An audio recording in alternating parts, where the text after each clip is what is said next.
Good morning and welcome to Unfiltered Vision News, bringing you the news unfiltered, Monday through Friday, 7 to 9 a.m. Eastern. My name is Dr. Ashaki Noni Nichols, and I will be your host. And today is pretty somber. Um, you know, it's hard. Charlie Kirk, we have heard about his passing yesterday from a shooter, so we are going to discuss that in today's program. And we also have a special guest for Mighty Men Thursday, and his name is TJ Loftin, and he will be joining us in the next hour. But I definitely wanted to start off with a prayer just for the Kirk family and also, share a daily devotional that we've been sharing last week. So let's get into it. God, thank you so much for this day. Just bringing us here together. And Father, I'm definitely praying for Charlie Kirk's family, for his parents, his wife, his young children.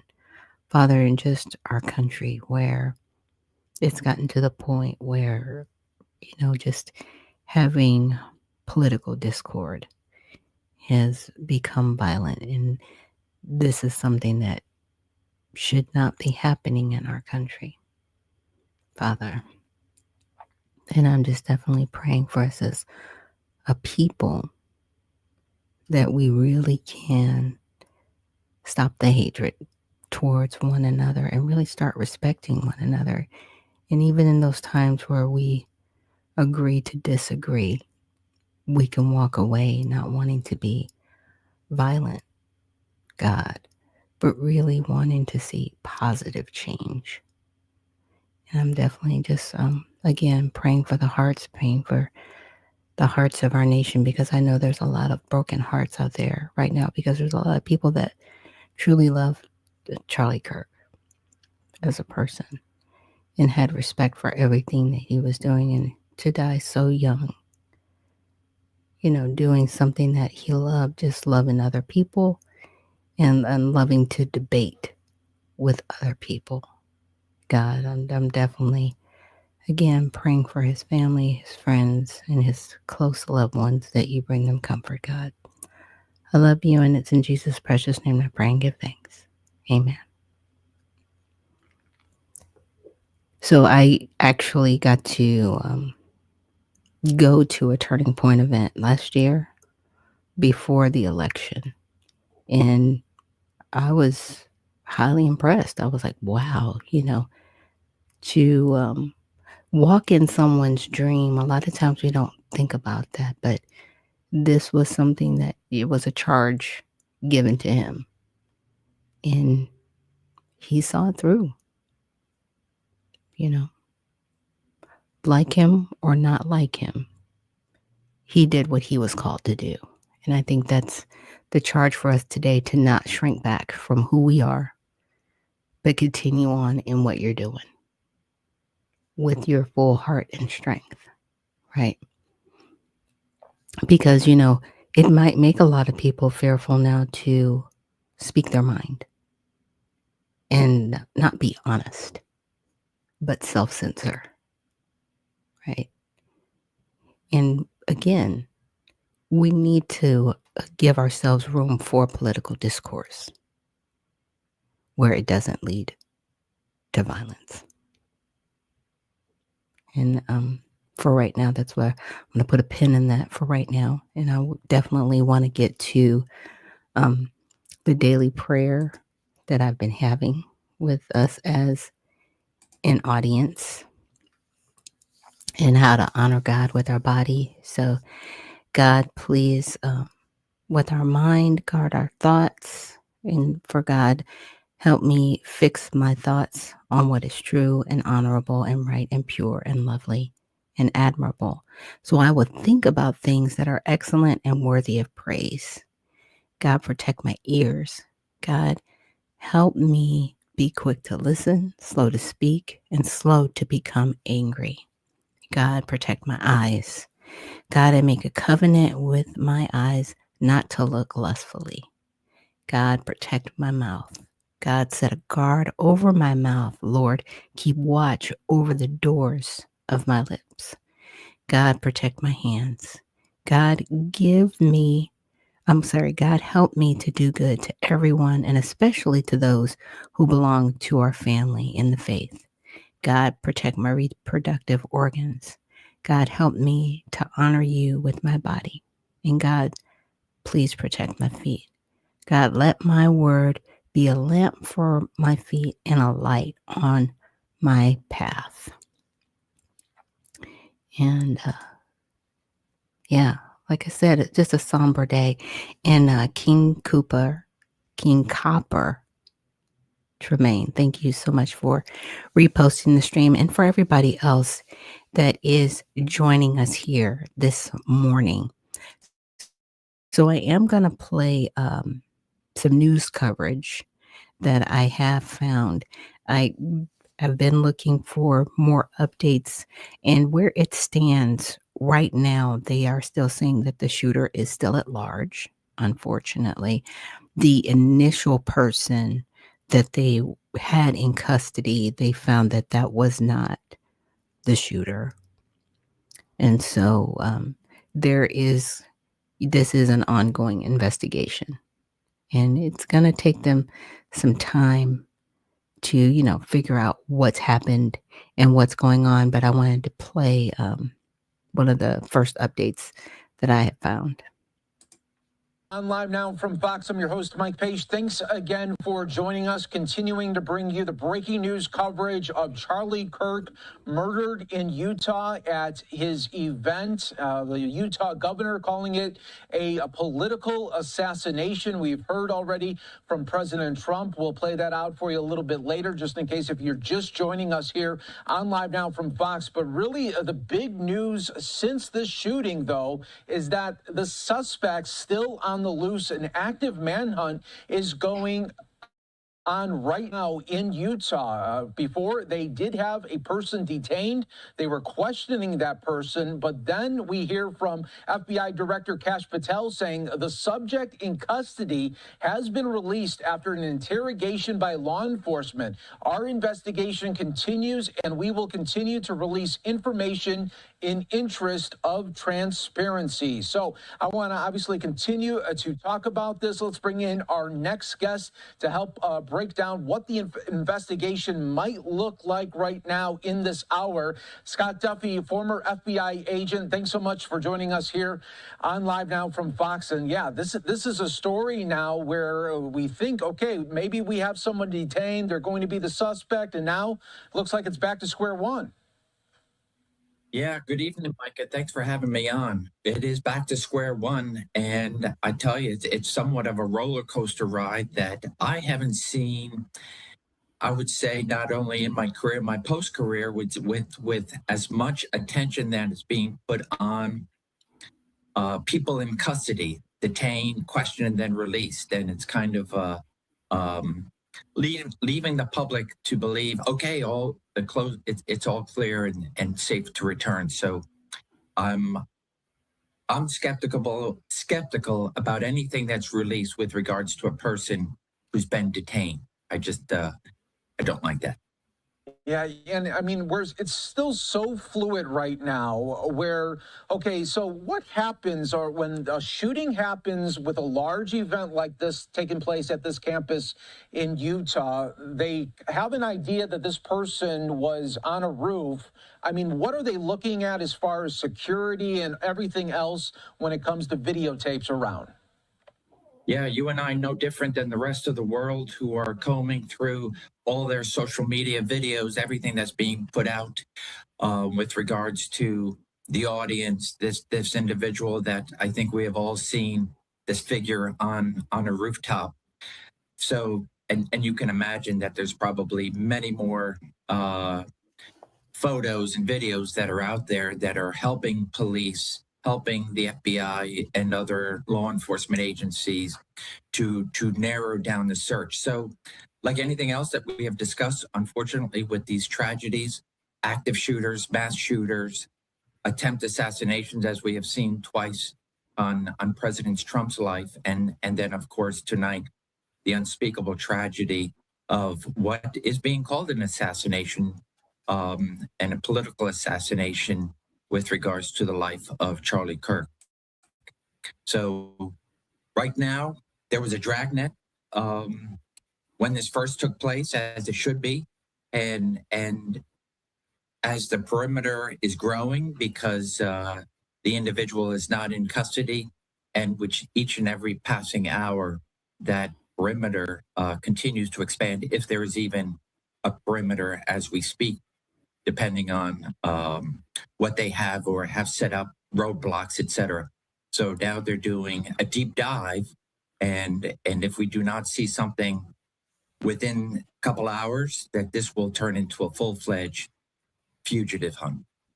Yeah. And Scott, I also want to get your take. Before an event like this happens, when it's outdoor, you have the open air. What is his security team as well as the local law enforcement doing around the perimeter to make sure that it's safe? Yeah. So you have an individual like this who's a private individual. He is well known, well respected, and at the same time having the polar opposites of those that don't side with his viewpoint, right?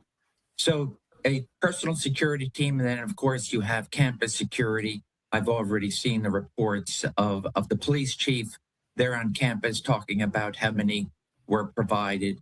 Ultimately, I think they have the intelligence, that is his internal security team, and then shared with law enforcement wherever that Charlie Kirk was going in his past travels to say, hey, this is the intel we have. In other words, what's the level of the threats? Social media, right? There are those acceptable threats that people who just don't disagree with you and they wish you the worst. But you know through law enforcement analysis that it will never go beyond a word. And so I don't know what the internal intelligence was, if there was an escalation of perhaps these type of threats to where they could believe it would be actionable. So typically, if it's not at that level, it's simply just being aware and watching the video of Charlie Kirk being there, kind of getting a gauge of the security, both in uniform and not in uniform. It seemed like they were more concerned with somebody who's going to jump over a barrier and then kind of be a bodyguard. As you can see by unfortunately what we have seen, that everyone was taken off guard. There was absolutely there's very little reaction, and so that told me nobody was expecting anything. And so I imagine the intelligence of whatever threats were out there were probably pretty low. Yeah, and do you find that a little interesting? And, given everything that we know now, we look at Butler, where there was a man on a roof type setting. And now you look at this situation where, it was a bold type of area where you had taller buildings in and around that area. I know hindsight is 2020, but I mean, do you think it would be before this guy gets out there to put up a drone and just kind of look at the roofs to make sure no one's on them?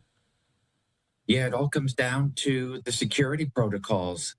So you have an individual that is a private individual, and of course he's out there in the public on many different fronts, not only the political front, but also philosophical, religious. I mean, he is in the forefront of many conservative ideals, but also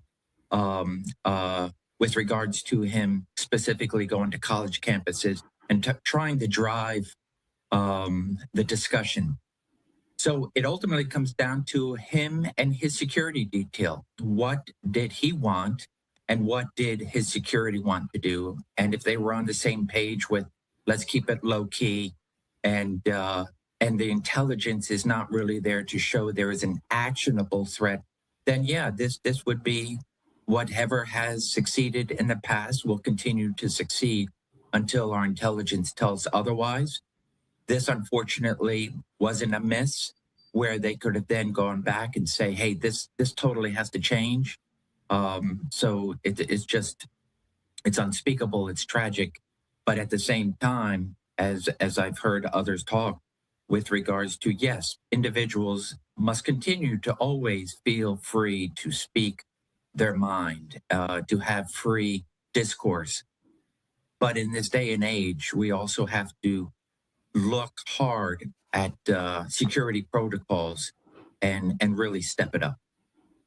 And Scott, I also want to get your take on really, it was jarring communication today with police, the FBI, and local officials there on the ground.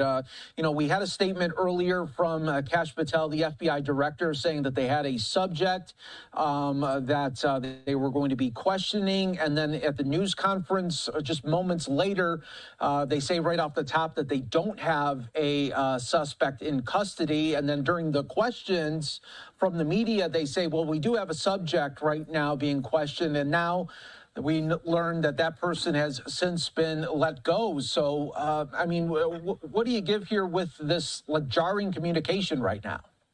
Yeah, Mike, there has to be a better. This is not good with regards to communication from any level.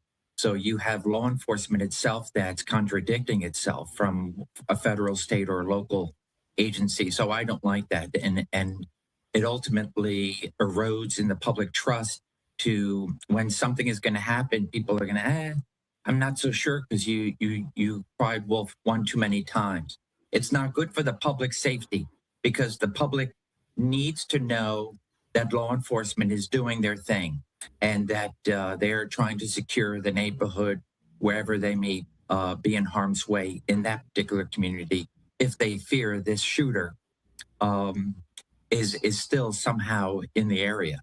So it gives them a false hope, and then when they see that somebody is not in custody, they're back into that fear, and so it's not good for the community at large, and especially not good for the ultimate messaging from law enforcement that really needs to be coming from one source, and it must be tested before it goes out to the public. And so I would just say that at this point we should be very careful in putting anything out there with regards to somebody being in custody. And Scott, what do you make here of this suspect there that we, of course, we don't know too much about right now, still on the loose. But, it would seem like in this situation that this person would probably want to go out in a blaze of glory and maybe either get caught right away or shoot themselves at the scene, maybe with a handgun. But for this person to shoot and kill Charlie and then just kind of escape without incident, it seems a little bit different. Yeah, this is a little bit different, and I've heard whether it's professional, not professional. I can definitely say trained.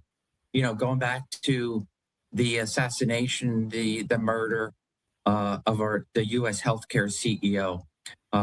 Again, was this individual trained? Was it a professional? And then, of course, we see the outcome.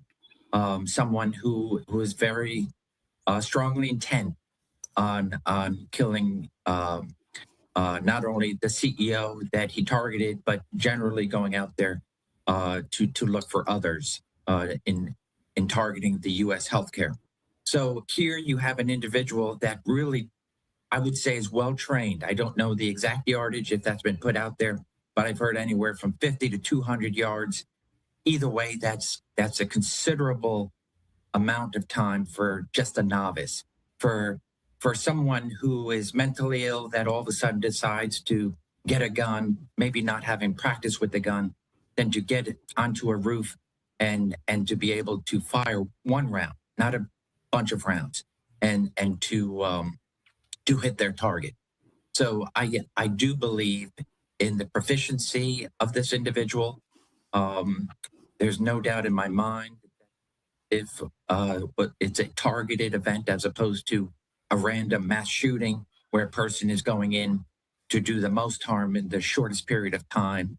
And ultimately, if they're not taken into custody by law enforcement, they meet their demise either by suicide or by law enforcement encounter.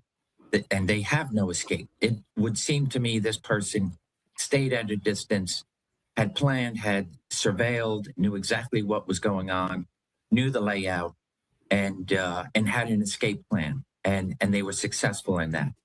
So it's a combination of perhaps lack of law enforcement that was in and around the scene, because this was a low, even though it was a well-tended event, it is a low-key event in the sense that did Charlie Kirk and his team decide, hey, we're not looking to build up a high security as you would have for a presidential or some other protectee.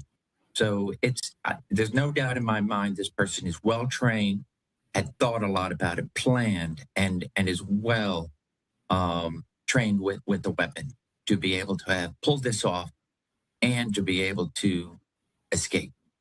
Yeah, definitely. Well, Scott, thanks so much again for joining us on Live Now from Fox and giving us some great insights into the investigation, what will be happening, and hopefully soon suspect arrested.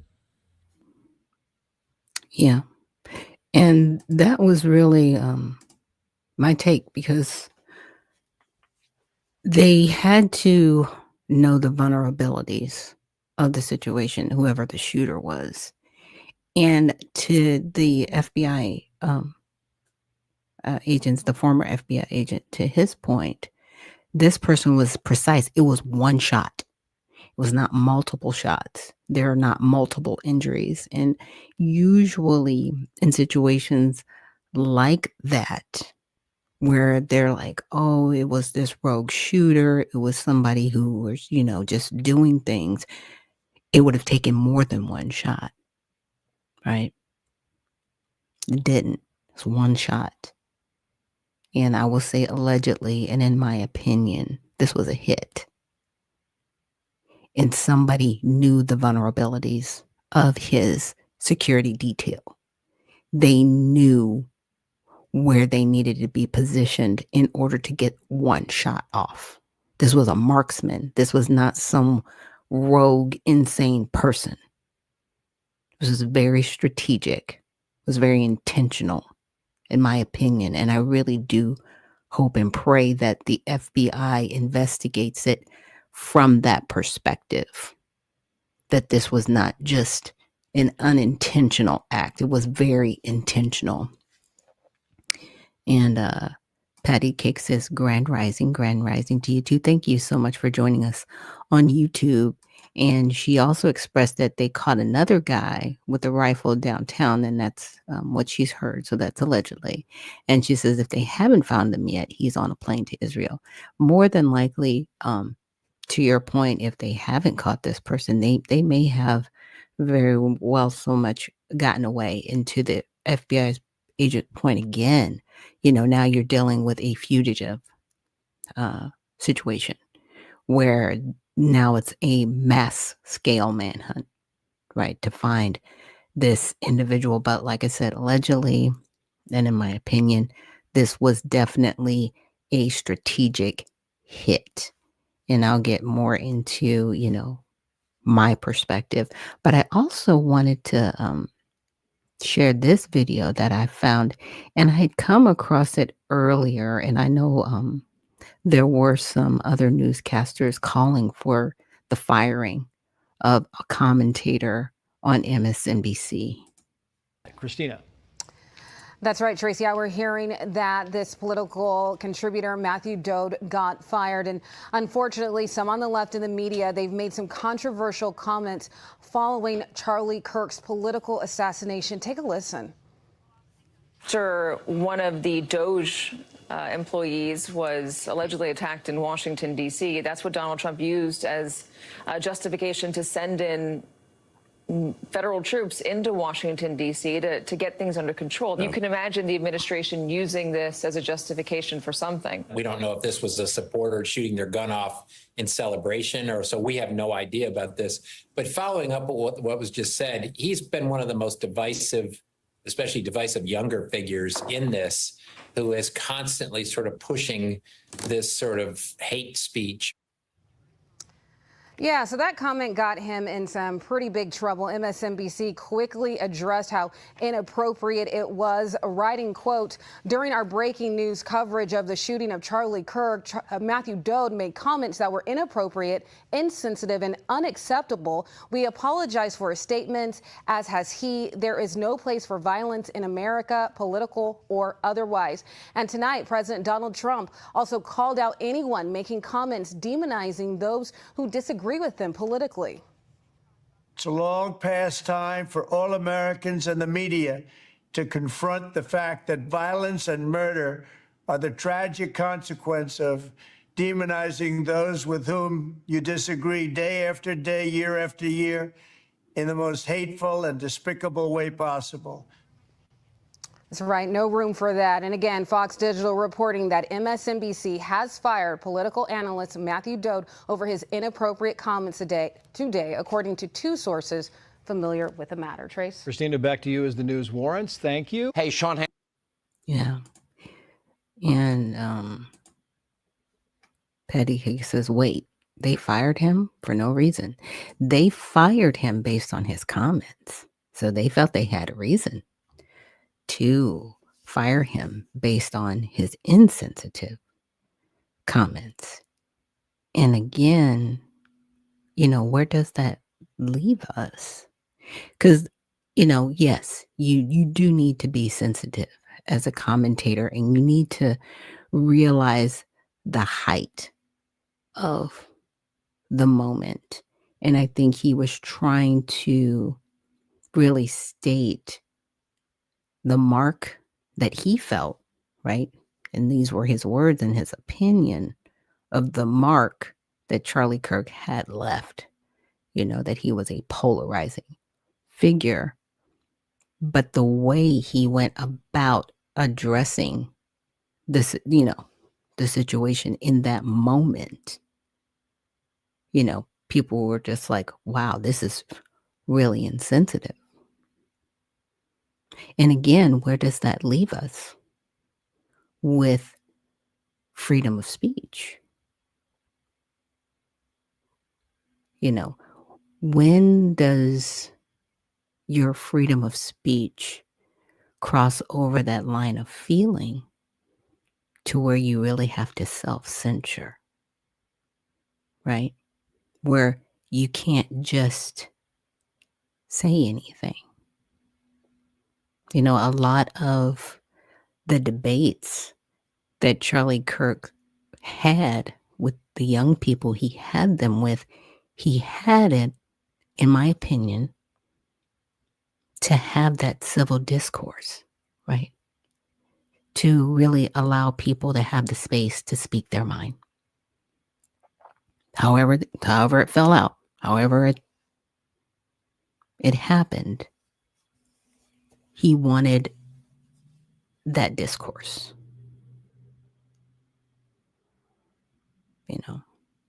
Good, right or wrong, good, bad, or indifferent.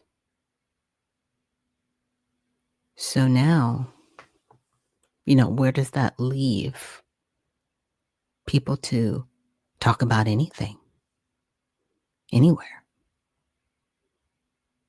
And again, it goes back to our free speech. Are you going to be ridiculed if you speak for or against a subject where people will maybe be incensed with how they feel about the subject to the point where they call for your firing? And we've seen it happen on both sides, whether people are conservative or liberal or independent. Their speech has been curtailed. And I wanted to also just share a Twitter feed from Barack Obama. And I'm not sure if he's responding to Laura Loomer. So I'm just going to say that. But I will read the comment. So Laura Loomer says the rhetoric in the Democratic Party is what motivated this attack. And she goes on to say some pretty, she's speaking her mind. I'm not going to repeat that because I definitely don't want to be cursing on the platform. But it says it's people like you who gave rise to the radical left, the same radical left that tried to assassinate Trump, and likely the same radical left that just assassinated Charlie Kirk. Now, that is her opinion. That is her alleged response, because we don't know the political leanings of this individual. And like I've said, and this is my opinion, allegedly, I think it was a strategic assassination because it was only one shot. It was a marksman. It was someone who was within their right mind and knew what they were doing. This was not an insane person. This was not somebody on SSRIs. This was strategic because it took one shot and they hit nothing else but him. That's difficult to do if you are someone who is incensed and enraged, because usually, sometimes in the heat of passion or rage, you're not going to always hit the target with the first shot. You might hit something else, right? And there wasn't even an explosive sound. So it was a silencer. If you've unfortunately watched the video, and I have seen the video, and it was very disturbing.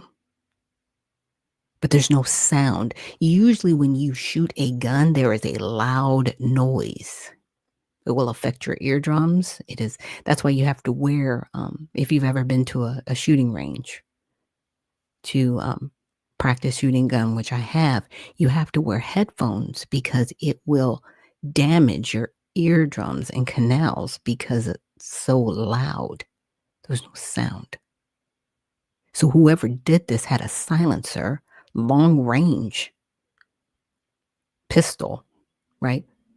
That could hit a target from a distance over 50 feet. And this was yards that this person was away, allegedly and apparently. So this wasn't an accident. And this wasn't, in my opinion, somebody who was radicalized. This was a hit. And they knew the vulnerabilities, again, of his security detail. So it had to be somebody who knew his inner workings, and somebody at least in his inner circle. But again, that is allegedly, and that is my opinion. But I also wanted to read the response from Barack Obama, if this is who Laura Loomer is addressing it. And he says, "We don't know yet what motivated the person who shot and killed Charlie Kirk, but this kind of despicable violence has no place in our democracy. Michelle and I will be praying for Charlie's family tonight, especially his wife, Erica, and their 2 young children." So I guess that was his statement, right? That was Barack's public statement. And this was Laura Loomer's response to that statement. So my question to you, with my audience, is, does her response help or hurt? Right?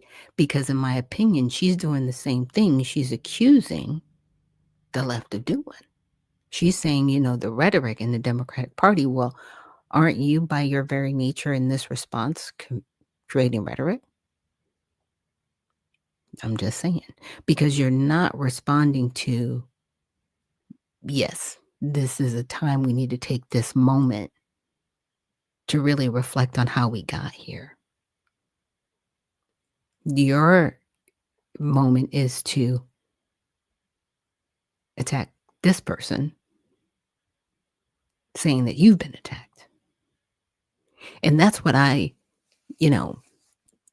for me, looking at this, I was like, how do we get here and how did this happen?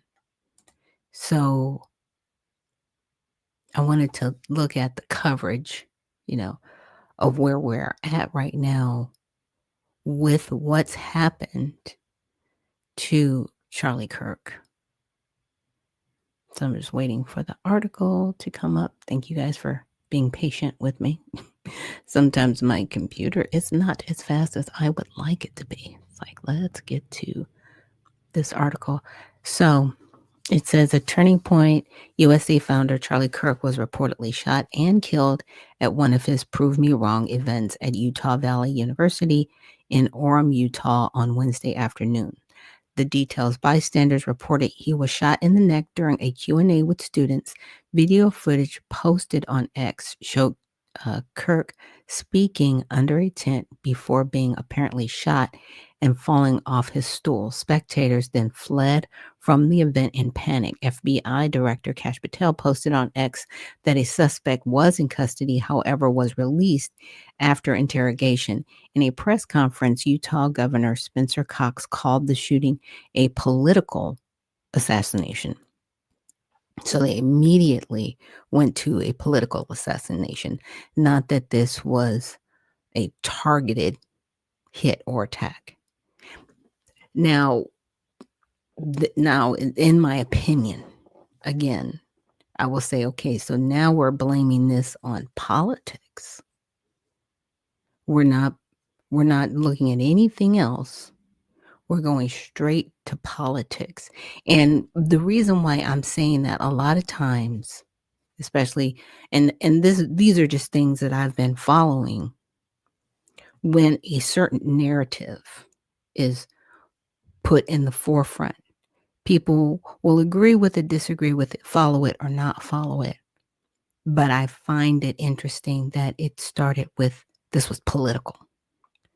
This was not about maybe his beliefs, or if someone just disagreed with what he was doing.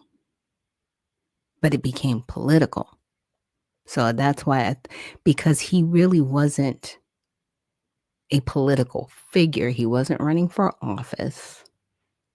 He did, very much, he was a Christian. He supported the Republican Party. But at his Prove Me Wrong events, from what I could understand, was just political discourse and debate. That was it. Political discourse and debate.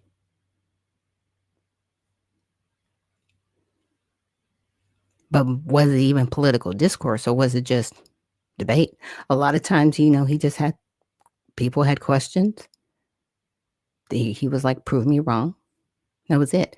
But it was never from a political standpoint to elevate him as a political figure. So that's why I'm saying I'm not sure where this political thing is coming into as an assassination. So according to multiple sources, including President Donald Trump on Truth Social, Kirk has been confirmed dead. So for context, Prove Me Wrong is part of a touring event series hosted by Kirk, where he sits down and invites people to debate him or ask questions on topics as current events or politics. Like I said, it wasn't all political.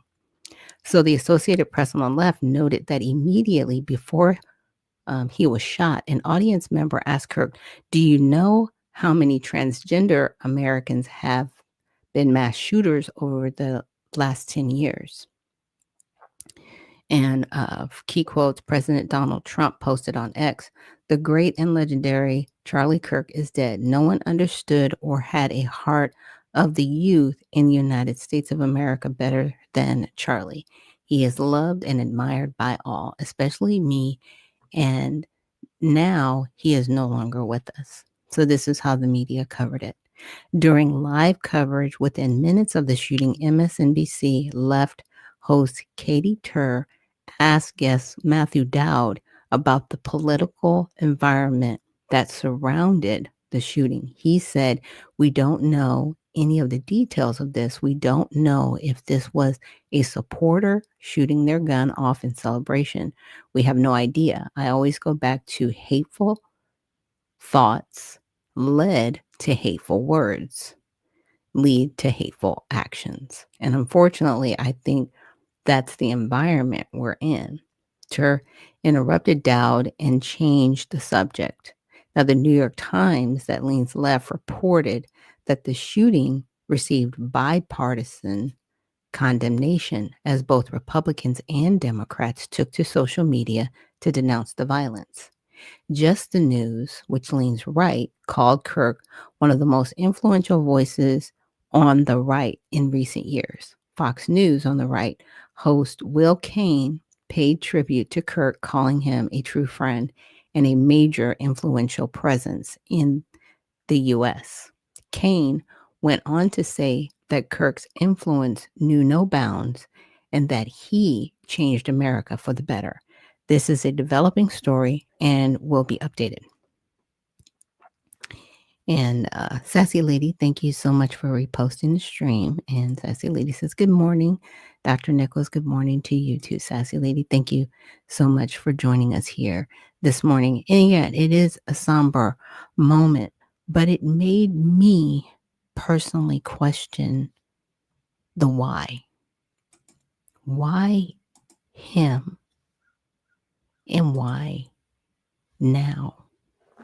As many of you, if you've been following me, have been following my show, I was talking about COINTELPRO a couple of weeks ago and really how that, I won't call it a program, but I will call it a, I don't even know what to call it. It's kind of weird. It was something used to affect the Black community, right? But it was also used in the white community as well. And I did some deeper digging. And, for me, and this is all allegedly, you guys, I'm about to do a nice opinion piece right now. And a lot of people may agree with it or disagree with it, but this is just me sharing my thoughts on it. And Shan Michonne, she said it was right. And she says, they're claiming he's racist. Yeah. But that creates a lot of rhetoric, right? And, like I said, just in my looking at COINTELPRO and why it is even put in place in the first place, right? Like, why was it even developed or created? Like, what were they trying to do? And what my research came back with, and, talking to ChatGPT, it was, they were trying to basically discourage the Black community and stop what they perceived as a Black messiah or someone in Black leadership. And in essence, if we kill as many of their leaders as we can, we will discourage the Black community from, rising up and coming together and having unity. But I thought about Mr. Kirk and I was like, okay, well, he's not a political figure. Now, his influence politically was still not influence. He was more, in my opinion, he was trying to be more of a motivator of free speech, right? Good, bad, right, or wrong, debate, and civil discourse. I think that was mainly his avenue, if we can say it there. Good, bad, right, or wrong, you could have your space to say what was on your mind. You had your space to have free speech, right? He wasn't trying to curtail people's speech. He really wanted to hear what other people had to say, right? In a lot of the prove me wrong events he had. And Shamashon says, why so many whites were celebrating Kirk's demise? Yeah. And that is very interesting because as many people who liked him, there were people that didn't like him, and they're Caucasian. She says, we all have a voice and now it's time to use it. Right. Because my whole thing is, was he eliminated? And I say allegedly eliminated, the way I'm phrasing this, to make people stop using their free speech. Is this calculated, more or less? That's usually where my mind has been going to these days, and it always has. I think I've always been a conspiracy theorist, or at least, never ruled out, is our government involved in this, right? And so this was just the rabbit hole I've gone down, and this is just allegedly, and this is just me. And I'm just sharing my thoughts with you guys, right? So I asked ChatGPT, I said, is there a possibility that the CIA killed Charlie Kirk? Now, a lot of people might say, well, Donald Trump's over the CIA right now. He wouldn't do that. Well, when LBJ was in office as the vice president before Kennedy got killed, was he involved with the CIA? That we later found out took out Kennedy, right? In my opinion, the CIA is a rogue agency. It was never, in my opinion, the intent of the CIA to actually be an agency to help us. I think it has been an agency that was put in place to be fixers, right? Whatever they were trying to fix, good, bad, or indifferent. They're not, in my opinion, an agency that actually answers to us. It's been captured. It was captured a long time ago. There's like the government that we see, but then there's the government that we don't see. And things like this that had happened to Mr. Kirk, I think are part of that rogue CIA. And it says there's no credible evidence that Charlie Kirk, the conservative activist and founder of Turning Point USA, has been killed by the CIA or anyone else. As of now, he's alive, because this is, again, I'm going back and forth with ChatGPT, appearing on the media outlets and social media. Claims about U.S. intelligence agencies assassinating political figures or activists do circulate online, but unless backed by verifiable reporting from multiple reliable sources, they're usually rumors, conspiracy theories, and disinformation. Okay, that's fine. So I said, did Charlie fit the mold of a leader that the CIA would try to destroy or use to cause a race war? Because that's just, again, these are my opinion. So that's a thoughtful question. Let's break it down into parts. Does Charlie Kirk fit the mold of someone the CIA would try to destroy? Historically, the CIA has not operated domestically as a political enforcer. Its official mandate is foreign intelligence and covert operations abroad. However, domestic surveillance and disruption of American political movements has happened, most notably under FBI's COINTELPRO program from 1956 to 1971, which targeted civil rights leaders, Black liberation groups, anti-war activists, and some far-right groups. That was FBI, not CIA. And Shane Michonne says, because he supported the right to bear arms. Yeah, he did. He supported freedom. So Charlie Kirk, as a mainstream conservative activist, is a viable figure, but he is aligned with widely accepted political institutions and movements in the U.S. Rather than operating outside the system in a revolutionary or militant way. That makes it less likely he would be destroyed the way Black Panthers or anti-war radicals were targeted in the past. Okay. Just going back and forth through responses. Sorry, guys. Just making sure I'm getting all the responses. So, would the CIA use someone like Charlie Kirk to stir racial conflict?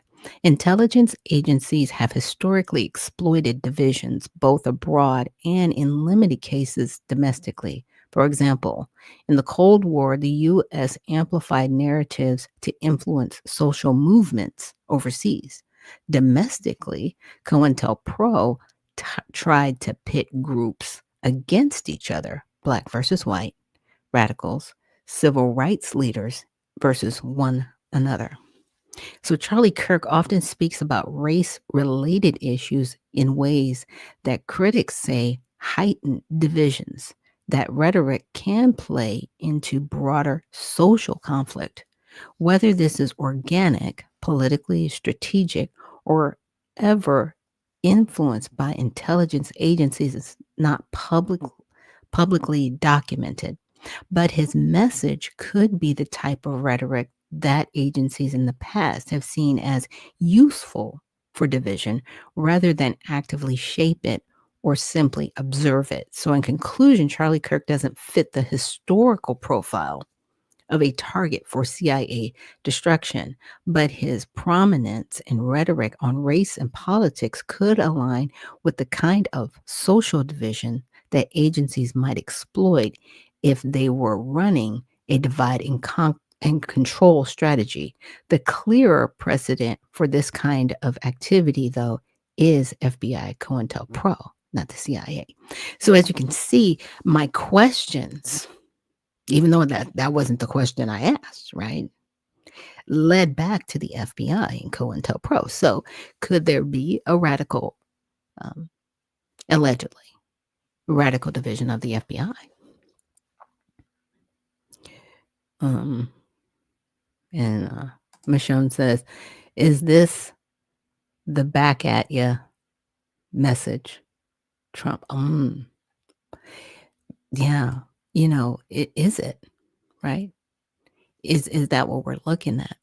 So again, I went down the rabbit hole, as you can see, a lot of these things. I just wanted to know some certain questions. And so I did ask the question. I said, do you think this incident could possibly stir up anti-white sentiment that would lead to anger in the white community, especially with the recent death of a woman in North Carolina?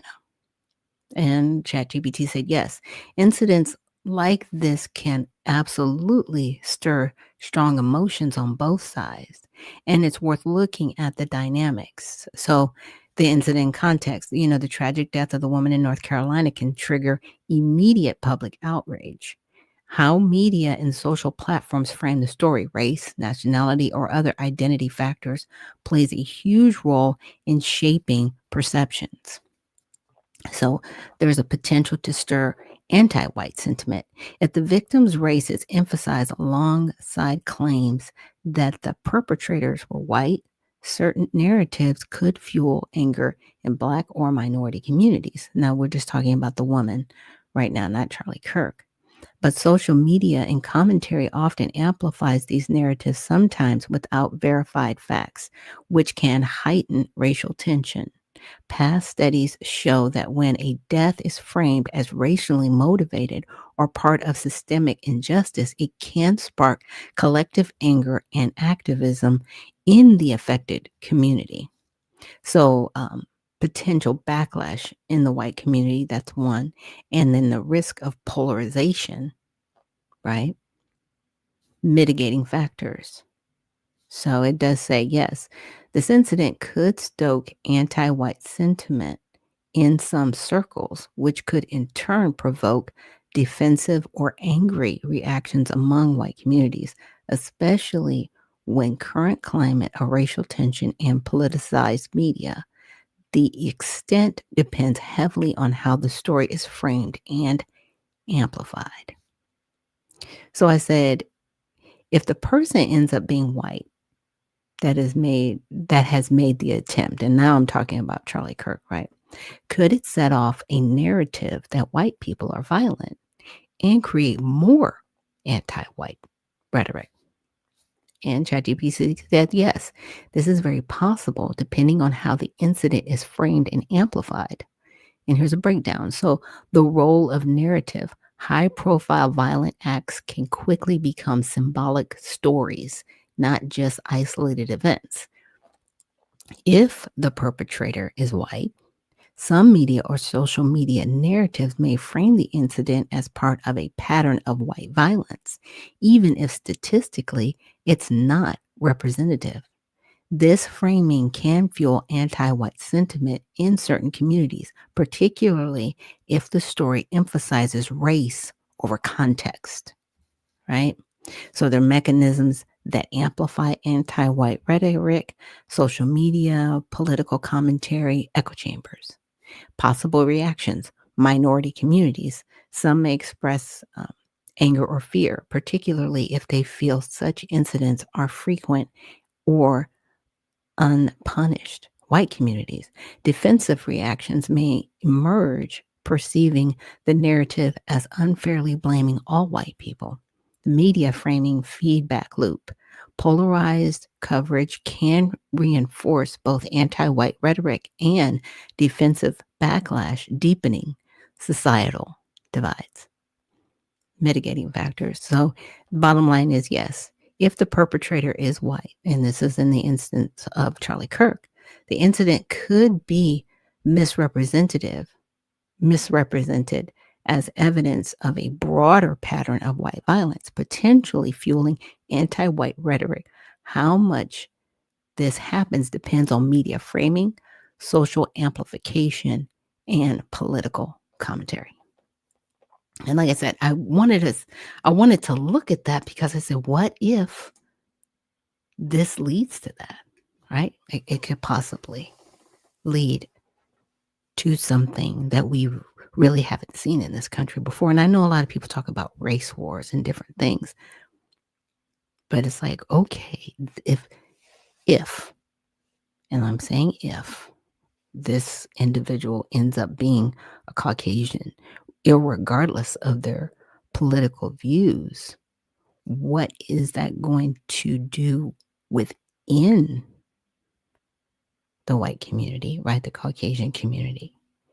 And what does that do for everyone else outside of the white community, right? It is a tough question to ask. And Shane Michon says somebody is trying to start a race war. And that's kind of what I'm thinking, allegedly. And she goes, a white shooter proves the race baiters wrong. Yeah, because it's going to be very interesting. And Dr. C, thank you so much for joining us and posting the stream. And she says they've been trying for a while now. Yeah. And she says, greetings, founder. Greeting to you too, Dr. C. So we're going to take a quick break, but I just want to leave you guys with that, that, like I said, allegedly, that's just the rabbit hole I fell down. And that's the first thing I thought of. I was like, this isn't random. It took one shot.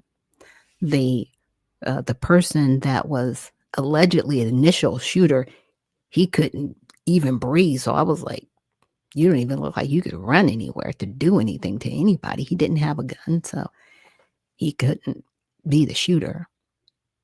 And the person that is alleged that they haven't found yet, it just, to me, it screamed too much that this was professionally done. This was not something that was random. So with that, we're going to take a break. And when we come back, we will have our special guest joining us here on Mighty Men Thursday. So thank you guys so much for joining me here on Unfiltered Vision News. And we will see you on the other side.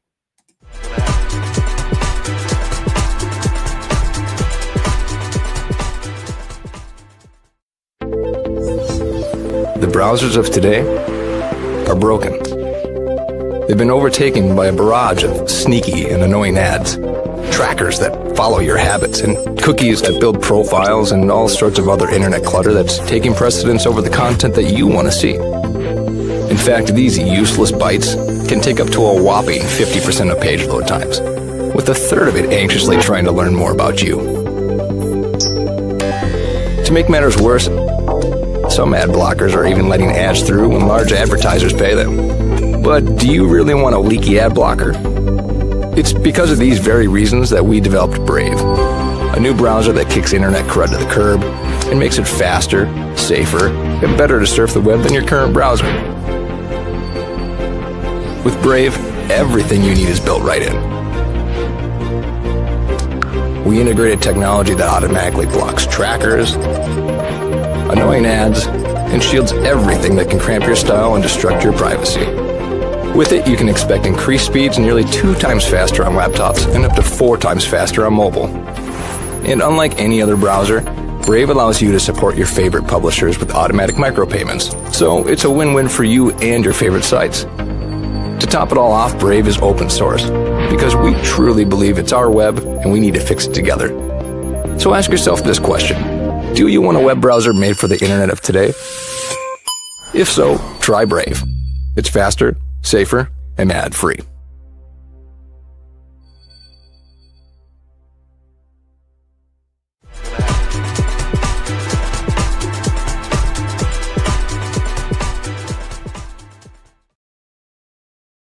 And we are back. Thank you so much for joining us here on Unfiltered Vision News, bringing you the news unfiltered Monday through Friday, 7 to 9 a.m. Eastern. My name is Dr. Ashaki Noni Nichols, and I will be your host. And in this segment and upcoming hour, this is our Mighty Men Thursday. And I'm so excited for this guest. So let's get into today's segment.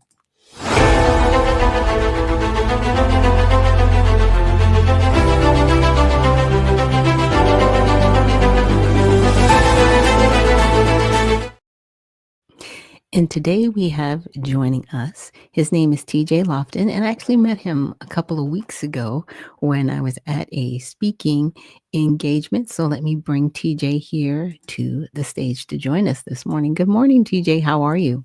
Grand Rising. I am great. How about yourself? I'm well. I'm well. I know a little bit of our interview will get happier towards the end, but I want to deal with the somber part first. As you were in the green room, you heard me discussing, some of the things about Charlie Kirk and his passing, and we're definitely praying for his family, but I wanted to get your brief take on it, and then we will get into our formal Mighty Men Thursday, where we can talk a little bit more about you. Okay, well, thank you. Well, I thought that was pretty interesting. I think the fact that they say it's a white shooter, witnesses say, I believe it was. So if it turned out to be black shooters, that could have been really bad. There could have been retaliation and all types of things. But it was definitely a play to provoke racial sentiment. So I just always keep my ears open and pay attention to the things that's going on, because there's still the opportunity for them to put a spin on this thing and say, oh, he was hired by African Americans or something. It's just, you never know which way they're going to spin things. Understood. Yeah. And like I said, I really looked at the government aspect because, nobody thought that our government was going to kill some of the political figures they did. And then decades later, we found out that that was the play. Right. And so it's one of those things like, who was Charlie Kirk to the extent that you felt the need to take this person out? I guess that's more of my mindset. Like, why him? There's so many other targets out there, but why this person? And this is just my opinion. If he wasn't effective, he wouldn't be an issue. So obviously he was having an effect somewhere that somebody wanted to shut down. Well, this makes him a martyr now. Like, oh, he was telling the truth. They wanted to shut him up. He was really putting out this negativity, and they wanted to shut him up because he was telling the truth. Now that opens the door for other people to say, well, who's going to replace him? Right. Exactly. Okay, so now that we've addressed that, thank you so much for joining us here this morning on Unfiltered Vision News. And of course, I forgot to ask you to introduce yourself and also let people know where they can follow you. And then we will get into a broader conversation about who you are and what you're doing in the community. Okay, thank you. My name is TJ Loftin. They can find me on all my social media. Thomas TJ Loftin. I am the owner of gentrification.com. I have 2 books out about gentrification, what's going on from a national perspective, and also have a newly released book called TJ's Toolbox, talking about the amazing things that's happening in the automotive industry that's been saving the African American communities for quite some time that's not being discussed. So you can find me at gentrification.com. All my books and coaching practices, everything's on gentrification.com. Okay. And I'm going to share with our audience that book that you held up. So hopefully, let me see. Let me bring you back to the stage. Trying to figure this out. Oops. That's what I need to do. I need to add this to the stage. Here we go. There we go. So this is TJ's Toolbox. So this is, I kind of met you a couple of weeks ago where I was having lunch with Jade after speaking on a panel at, oh my gosh, it was so many speaking engagements, but I think it was the Black History conference that happened here in Atlanta, and you just so happened to come by our table and you sat down and we got into a discussion, and I was like, wow, I need to share this with my audience.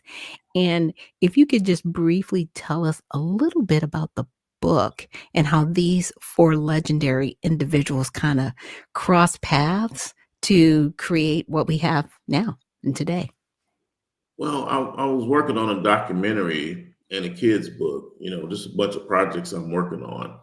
And I'm researching, I wanted to discuss or expose my industry, showing all the different technologies, all the innovations, all the creations, the patents that we're creating in the automotive industry, letting people know that we have a huge industry in our own communities that we control. So I wanted people to know about it. So I decided, let me dig deeper and, go back and how did cars start, so pay homage to our elder builders, like I found out about C.R. Patterson, the first Black car builder. So when I started researching automobiles, C.R. Patterson, I fell so deep down in the rabbit hole. I'm kind of still in there, and everything kept pointing to Tuskegee. Tuskegee, George Washington Carver invented this. He invented gasoline. He invented plastic. He invented rubber. I'm like, whoa! So I started researching, and I came to find out that they were the first car builders. Period. That's how Tuskegee was started. They started off building cars. It was Lewis Adams came in. He was friends with C.R. Patterson. They decided to start the normal school, which later became Tuskegee University. Then they brought on Booker T. Washington as a principal, and then here comes they brought in George Washington Carver and said, hey, we need you to help build out this automotive industry. So history has been completely erased when it comes down to these gentlemen. I mean, I'm so deep in this rabbit hole. Tuskegee was the most amazing school, is the most amazing school in American history. And thank you for doing that because, I actually did a documentary and I talked about George Washington Carver and C.R. Patterson, but I had no idea that their lives had even intersected. And so when I met you, I was like, wow, this is amazing because no one's made the correlation, in my opinion, that you've made. And you put it in a children's book to give our youth, the exposure to like, hey, guys, we are part of American history in this facet and in this, of the technical revolution, right? That we see today. And without these four gentlemen, where would we be? Right? That right there, that part right there. Yeah. Back in the Stone Age. Right. Exactly. Building horses and buggies. And nobody ever really thinks about things like this. And so again, I'm glad that you fell down that rabbit hole. And so, a lot of your background that you've shared with us is about gentrification and how it affects us. But I did want to ask you about what's going on, a little bit in Chicago. And I know this is a broad question, but, looking at your book and looking at the work that you've done within the Black community, do you think it could serve the youth in Chicago to have some type of program to teach them about mechanics? Because people, they look at the lowriders and they're just like, oh, those people. I was like, do you know what kind of, physics, you know what I'm saying? And just the understanding of mathematics that you need to have to actually create a vehicle that does those different things. They just look at it as these are toys, but I'm like, no, it takes so much Right. knowledge to even develop cars like that. If you could speak upon that. People don't realize the relationship between airplanes and classic and lowriders. Every lowrider has aircraft hydraulics in the trunk. And people don't Wow. realize that came from Tuskegee University, because you got to think about it. Airplanes were invented in 1903, and a lot of that came from, Tuskegee. We had the Tuskegee Mhm. Airmen. The Tuskegee Airmen came back to Compton or Los Angeles and said, "Hey, here's a better idea on how to make those lowriders work." Because we had just a dragging situation where the cars drug, and then when Mhm. they came back from Tuskegee University from the war, they were like, "Hey, I got some ideas that we learned about the airplanes." So all of a sudden now we're bouncing up and down. But that industry has pathway. You got to think about it. When you're dealing with aircraft hydraulics, I was able to go start hanging at tomorrow's Aeronautical Museum and Celebrity Helicopters in Compton, working with airplanes and helicopters. I was able to go I can work on anything because everything has hydraulics. Everything has electrical, that we use, machinery from airplanes to bulldozers, tractors, RVs. So I'm able to I pathwayed into so many different industries because of the thing. My industry is a pathway to so many different entrepreneurship opportunities. And this is why I gave a lecture at Compton College. And when I left, they opened I think it was 5 classes: powder coating, sandblasting, auto body, so many industries, because people don't realize that, like George Washington Carver invented paint, literally the paint on your wall, color. And painting in the automotive industry is a very lucrative industry because our painters are making upwards of $50,000 to $100,000 painting one car. Like you got a '59 Chevy Impala convertible, that's Mhm. $100,000, almost $100,000 to paint that car. And people don't realize. So now that opens the door for us to patent, trademark, copyright things. We have more patents that came out of that industry than we do anywhere else. But that goes back to the Gilded Age. We had so many patents from the 1800s all the way till the 1940s, 1950s. If nobody bothered to say, well, what happened? But then it skipped a little bit and jumped into the lowrider. Then the lowrider guys, we started inventing, manufacturing things and shipping things globally. But we've been held into a secret and being erased from history and blocked, and laws trying to be passed to ban us from doing what we're doing. Mm. Yes, that can Now, definitely help Chicago. yeah, and that's the thing. When you don't have the exposure to who you are, right? And you really don't even know what other path do you have. Does that make sense? It's Absolutely. like you're What just are your sitting there options? going, I know I exist somewhere. I know there's some good in me somewhere. I just don't know how to tap into it. Right. And when I look, no bashing, to no disrespect to education, but we've set up this system in America that it's college or fail. That's the only thing you can do to pull yourself up by your bootstraps to go to college. It starts with debt. It starts with getting an education. That's what they say to everybody, but that's not the truth. I look at my industry. I learned how to weld, and that changed my life. I'm Mm, talking about a high six-figure industry in the automobile industry, because 60% of classic cars need to be welded, need rust to be removed and weld new pieces on. So when that was presented to me, it just opened up so many doors. So now I introduce it to so many people: welding, auto body, painting. These are all 6 and 7 figure a year businesses, not jobs, but businesses. Most mm. people in my industry end up with businesses because they sit back and they get tired of watching the boss man make all the money.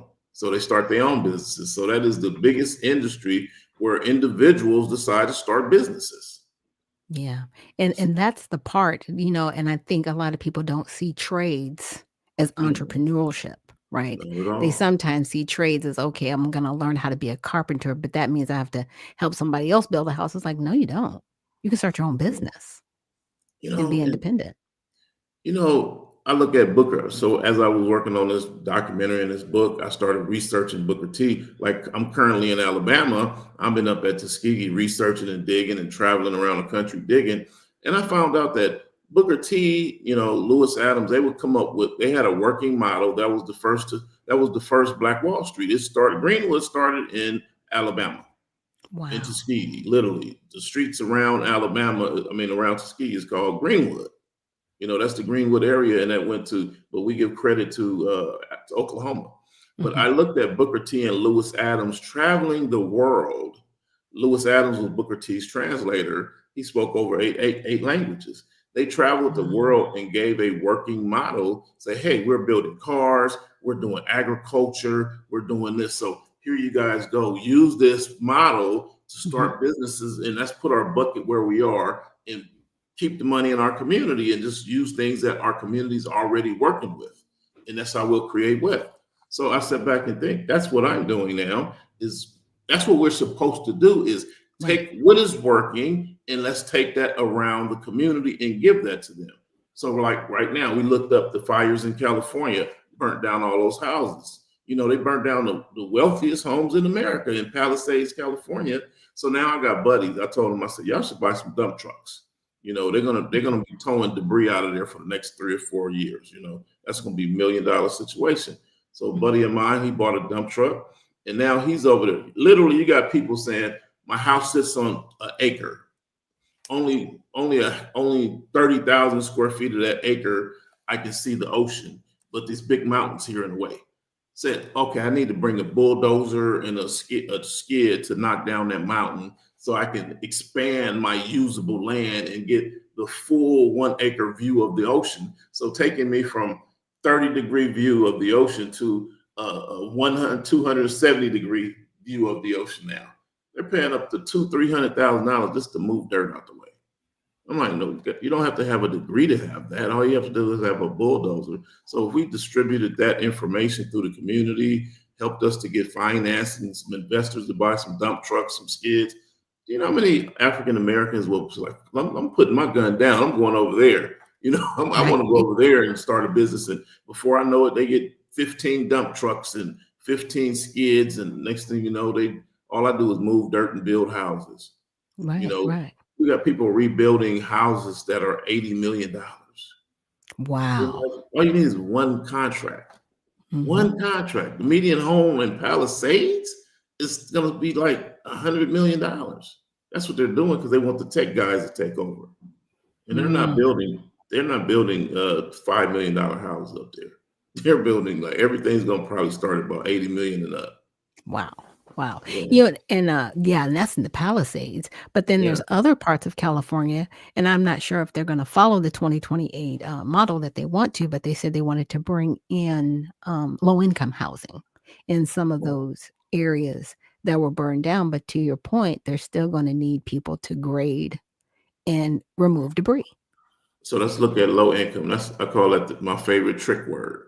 So if you got houses that are running $80 million, $200, $500 million in Palisades, and then you can only let's say you can only get 13,000 of those up there because that's how many burnt down. They burnt down over 13,000 houses.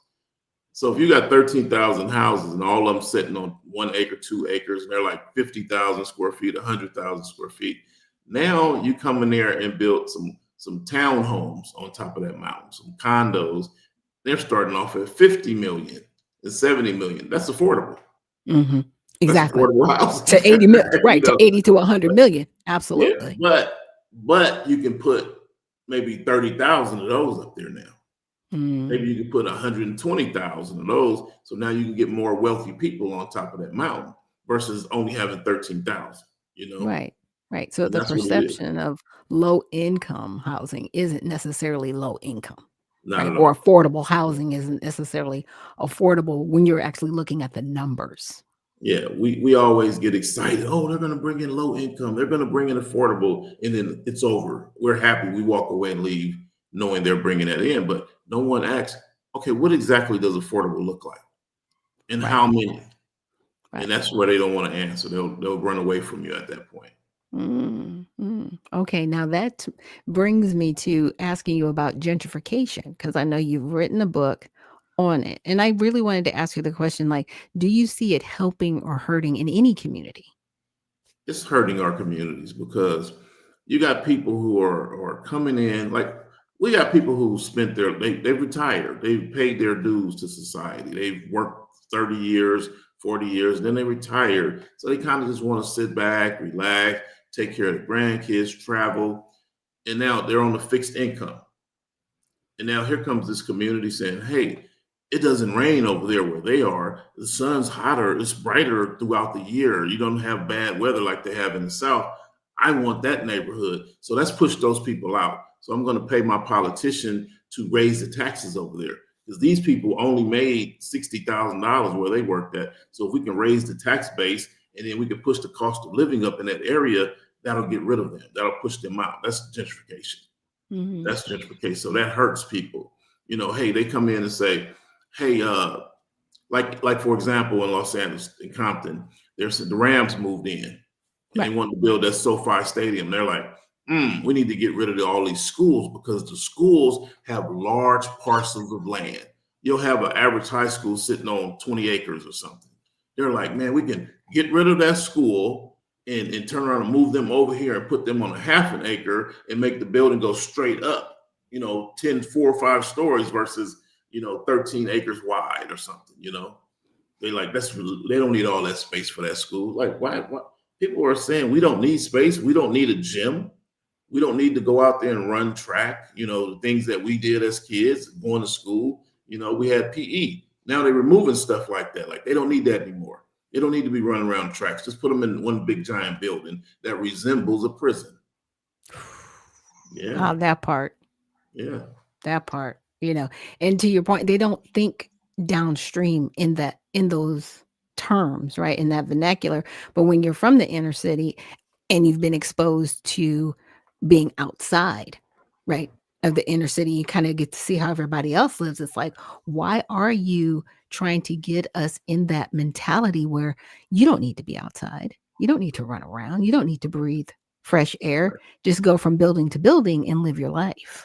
You don't need baseball. You don't need football. You don't need any of those things. Wow. We're tired of you guys making all that money, becoming professional athletes, because they know anything we do, we thrive in it. We do very well. So they're eliminating all that stuff now. Wow. That is crazy. Okay, well, I will let you have last words. Okay. Well, I appreciate it. I'm open for bookings. I need to get this information out. I am the foremost expert in the nation on gentrification. I can be found at gentrification.com because they call me the economic futurist, where I kind of think I play the long game. I'm thinking about 10 years, 100 years from now, what's going to happen? What's it going to look like? So I move to make sure that we got the right information so that we can continue to grow as a people. Gentrification.com. Look me up, y'all. Book me to come out and speak to your at your next event, or I'm open for podcasts and TV shows, etc. Okay, well, thank you so much for joining us here on Mighty Men Thursday. Looking forward to having you back. And this is TJ Loftin. He's got the book called TJ's Toolbox and also his book on gentrification. So thank you so much for joining us here today. Thank you. I appreciate the opportunity to share. Absolutely. So guys, thank you so much for joining us here on Mighty Men Thursday. And with that, we're going to take a quick break and we will see you on the other side.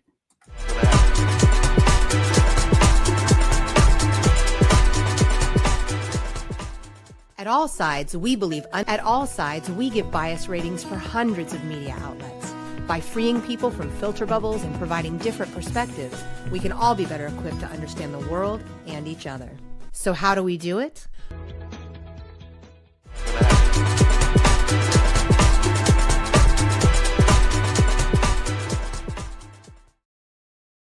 And we are back. Thank you so much for joining us here on Unfiltered Vision News, bringing you the news unfiltered Monday through Friday, 7 to 9 a.m. Eastern.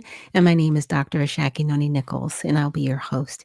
And if you joined us in our last segment, that was for our Mighty Men Thursdays, where we had TJ Loftin, who has written 2 different books, one on gentrification and another called TJ's Toolbox, where he looks at 4 inventors that have been, I won't say lost in history, but trying to be erased from history, literally not taught in schools. And if you bring them up, they want to scream, certain acronyms, which I will not repeat on my program to give them presidents, but let's just say we need to maintain our history, and it's our responsibility to maintain that history.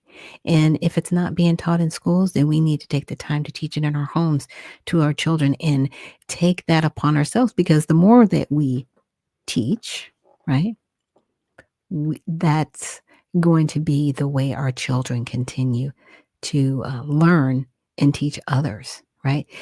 Learning doesn't always have to happen in the classroom. It definitely starts in our homes, right? At the dinner table, or, just sitting around and talking, and sometimes turning off the TV, right? And having broader conversations. So again, thank you so much for joining us. And Michelle, thank you so much for all of the comments that you were sending in during the stream. And I know you were sending them in so rapidly, but I definitely want to share this one for TJ, where she says, thank you. Yes, he is definitely a really cool individual, and he's had some amazing journeys within his lifetime. So looking forward to continuing to have the conversation with him. And, hopefully you guys will be able to learn more about him. And I'll make sure to post all of his links where you can reach out to him on social media. So I wanted to get back to All Sides, and just catching up on some of the other news that's out there, where MAHA plans to improve children's health as global childhood obesity rates increase. And interestingly enough, with TJ saying what he said, how, campuses, when I was growing up, how they're saying, okay, well, you can be in just a building, where you're not walking outside in the quad and actually getting that natural sunlight. You're just in a building all day. And I actually experienced that coming from California and then going to school in Indiana. And I was like, you guys don't have a quad? They're like, what's that? And I didn't realize that being in California, our high schools and even our not elementary schools, but our middle schools were set up more so like college campuses, where you had to, walk to your different classes and be there within a specific amount of time, right? Because you only had so much time between classes. But I didn't realize how amazing my life was, how I was getting sunshine and outside air during the day. And when I went back to school in Indiana, they were just locked in all day into into this building. And I was like, wow, this is horrible. Like, how do you live like this? You don't go outside. But again, and it's cold in Indiana. Let's just put it that way. So I understood part of it, but it was weird. It was different. And, the mentality of a lot of those individuals growing up like that, it can do something to you when you're just not outside. And I'm trying to see. And Michonne says, yeah, children need to play outside. They do. And they're taking that away. They're taking that human experience away. And that is part of being human, just being outside, right? Just taking the fresh air and being barefoot, just being human. We need to get back to that. So the Make America Healthy Again Commission released its Make Our Children Healthy Again strategy report on Tuesday with initiatives to improve U.S. children's health. So for the details, the report outlines 4 key areas MAHA says is leading to chronic childhood disease: poor diet, chemical exposure, lack of physical activity, and chronic stress, and over medicalization. It then lists 128 initiatives to advance research in areas like autism, water and air quality, vaccine injury, nutrition, and mental health and addiction. Reform policies targeting food dyes, ultra processed foods and fitness, and increase public awareness to encourage healthier lifestyles in American families. I think people have been waiting on this for a long time, because they talk about always health initiatives, right? I want to say under the Obama administration, Michelle Obama, she did a garden and she was talking about healthier foods in schools. But at the same time, a lot of that food was very processed. And she was trying to get some of the processed foods out of the schools, and now they're back in the schools. It's crazy. I mean, our kids really aren't even eating what we would consider food. And that's sad. And these are our babies, and we need to do better. So UNICEF Childhood Obesity Reports also on Tuesday, UNICEF reported that for the first time, global childhood obesity rates have surpassed the number of underweight children, with 1 in 10 or 188 million school-age children and adolescents classified as obese. The United Nations reported that since 2000, the share of underweight children and adolescents ages 5 to 19 has declined from nearly 13% to 9.2%, while obesity has risen from 3% to 9.4%. By 2025, obesity rates surpass underweight in every region except Sub-Saharan Africa and South Asia. So for context, in February, President Donald Trump created the Make America Healthy Again Commission to address what the administration says is a growing health crisis impacting the country, especially children. Health and Human Services Secretary Robert F. Kennedy Jr., chairman of the MAHA Commission, has faced criticism over his vaccine stances and actions as HHS secretary, including firing all members of the Center of Disease Control and Prevention, CDC, Advisory Committee on Immunization Practices, ACIP, in June. And I'm very glad that he fired all of them because they really didn't care about us at all, allegedly. And Brother Muka says they were totally ultra processed, totally unhealthy for children that were eating them. And you're right, they're still in there today, which is a direct effect to the behaviors that we see in Grand Rising, Founder, and Grand Rising to you too, Brother Muko. Yeah, because you know how there's that saying, you are what you eat? Well, what if you don't know what you're eating? I'm just saying, that's a question. What if you don't even know what you're putting into your body is going to affect your organs, your mental capacity, right?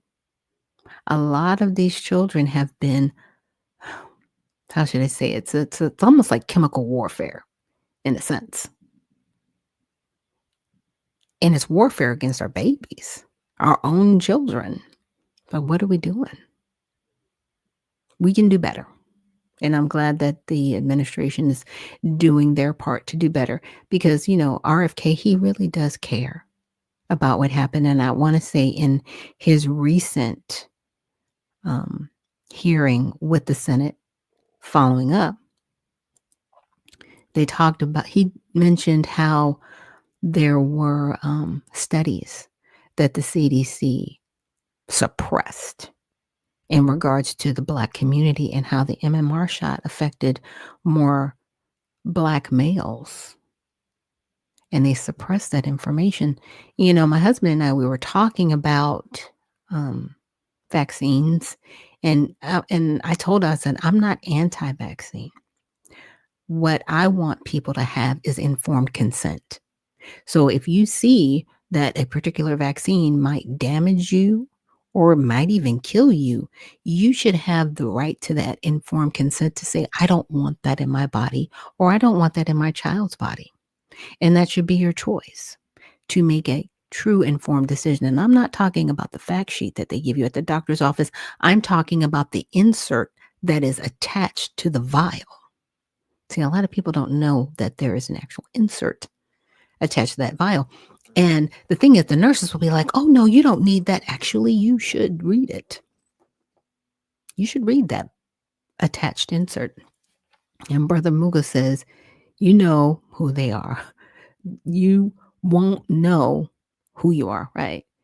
And also, eating these things that are not food will have us acting out of our character. It will. And he also says, and this is a direct war move. We can't forget about the vaccine war that took place in 1955 here in America with forced Black people by the hundreds to take vaccines. Yeah. And it ended up injuring several people. People got polio, people got all kinds of, diseases that affected them in their lifetime. And like I'm saying, I'm not anti-vax. I'm anti the number of vaccines, right? I think children are up to like 72 vaccines. That's ridiculous. Okay, I was vaccinated growing up, and the vaccines were a lot cleaner. They did not have all the mercury and some of the other antigens that are included in the vaccines. And when I say they were cleaner, it was to help build up our immune systems. That's what vaccines are for. That's literally what they are for. But if you are injecting an infant with anywhere from 7 to 10 vaccines at one time, what are you doing to that baby? And then there are some people that don't get vaccinated at all, and they have a actually functioning immune system. Now, again, the purpose of a vaccine is to build up your immune system, not to destroy it. But unfortunately, a lot of these vaccines are destroying immune systems as opposed to building them up. And Brother Muka says, none of my children have been vaccinated. None of them have had chickenpox, mumps, or measles, right? Because they probably have a powerful enough immune system to deal with it. Just saying. Another thing that my husband was saying, well, vaccination, measles, it's on the rise and different things. And I was like, yeah, it's probably on the rise because we have a lot more people here from other countries that were not required to be vaccinated. And they probably brought other diseases with them, right? And their immune systems may not be strong enough to be here, right? Just because you go someplace else doesn't mean your immune system is going to be adaptable to that climate or to that situation, right? There are lots of different factors, I should say, that are in play and that need to be considered. And Spud McKenzie says, spot on. Thank you, Spud McKenzie, and thank you for joining us on YouTube. So this is how the media covered it. Outlets on the left and center highlighted criticism from health experts who said the report contradicts recent actions by the Trump administration to cut food assistance programs, Medicaid programs, scientific research, and change vaccine policies. NPR, that leans left bias, quoted several public health researchers who agreed with issues listed in the report, but cast concerns about the lack of definitions and tangible actions to achieve its goals. Coverage by CNN, which is left, contrasted the Maha report with studies and health professionals suggesting Kennedy overlooked key drivers of childhood health problems such as added sugars and lead in drinking water, as well as recommendations from food agencies that his report did not address. It also listed the number one cause of childhood death as gun violence. The Hill, which is center, focused its coverage on Kennedy's vaccine policies and history of vaccine skepticism. The New York Post, that leans right, emphasized the impact of screen time on children's health. It also mentioned Maha's goal to partner with the Food and Drug Administration to address unregulated vapes that Chinese suppliers have flooded the market with and changes to baby formula. Yeah, well, baby formula has lead in it, right? They recommend that you give fluoride to infants, and the type of fluoride that could be given to those infants, and I will say allegedly, is sulfuric, I'm probably saying this wrong, sulfuric acid, which is a mind-altering and damaging fluoride. So it's very interesting to me to see how these news outlets covered this because they know that we're unhealthier than we were before, right? And saying that, the Trump administration, they cut food assistance program. Well, first of all, they cut it for people that are here illegally, which it should, because nobody from another country should be here on food stamps or cash aid, period. The end. If you cannot support yourself, you should not be here in America, period. And you shouldn't come over here without a dime in your pocket and be given a grant. and given housing because you don't have a social security number. Let's talk about that, right? Let's talk about that part. But yeah, they changed the food assistance programs so illegals can't get it. And the people that are on those food assistance programs, yes, are going to have to go back to work if they're able-bodied. And no, they can't get a Snickers bar anymore with their food stamps. It's that part that they're mad about. Really? Yeah. They're mad because they can't get junk food. But stop. We need to eat healthier in this country. Like I talked before about the red dye situation. That stuff is illegal in other countries, but we have it here.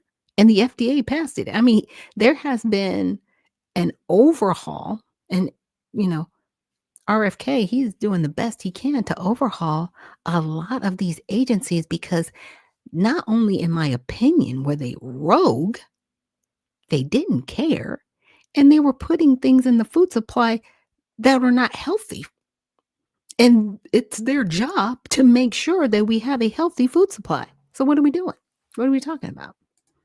And Brother Muka says that fluoride is very dangerous in any level for any human being, according to the evidence. Yeah, we shouldn't be having that in our food supply, but it's in the water and they recommend it. Yeah, give this. Really? It makes you stop and think the why. Why would you do this to your own people? But then again, my tinfoil hat, there's the government that we see. And then there's the government that we don't. And I think the government that we don't see, that's the one kind of spinning the table, so to speak. They're the ones paying off the politicians. They're the ones paying off these agencies to do these nefarious things. And now that the little apple cart's being shaken up, they're upset. Upset. Brother Mughal says the FDA are criminals, CDC are criminals.